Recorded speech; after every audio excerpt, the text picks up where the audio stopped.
કે કોઈ પણ સમાજના યુવક કે યુવતી, આપણો બ્રાહ્મણ સમાજ નહીં, કોઈ પણ સમાજનો યુવક કે યુવતી જ્યારે કોઈ પણ દીકરી મોટી થાય અને ઘરેથી ભાગી જાય ત્યારે એના મા બાપને ઘણું વેઠવું પડે છે, ઘણી તકલીફો સહન કરવી પડે છે અને એના કારણે સમાજમાં મોઢું બતાવ જેવું કે રહેતું નથી.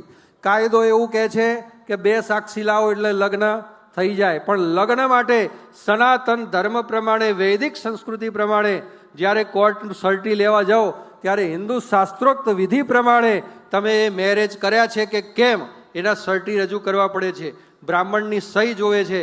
અને આજે એક મહત્વનો દરેક સમાજ માટે આપણે ઠરાવ કરીએ કે કોઈ પણ ભાગેલી દીકરી હોય અને ભાગેલું જોડું હોય એના કોઈ પણ બ્રાહ્મણોએ ક્યારે લગ્ન કરાવવા નહીં. આ બહુ મહત્વનો ઠરાવ છે. એ માત્ર બ્રાહ્મણ માટે નહીં પણ દરેક સમાજ માટે આ મહત્વનો ઠરાવ છે કે કોઈએ લગ્ન કરાવવા નહીં. અને જે કોઈ પણ બ્રાહ્મણ એ લગ્ન કરાવશે એને બ્રહ્મ સમાજ તરફથી શિક્ષાત્મક દંડ કરવામાં આવશે, એની ખાસ નોંધ લે. માટે આજ પછી કોઈ પણ લવ મેરેજ ભાગીને લગ્ન કરતા માટે આ ધર્મ સંસદની અંદર મોટામાં મોટો આ ઠરાવ પસાર કરવામાં આવે છે અને એનું અનુમોદન આપણે બધા કરીશું. બોલો, આ ઠરાવ મંજૂર છે? હા, તો આ પ્રમાણે બધા બ્રાહ્મણોને આપણે એલર્ટ કરી દેજો.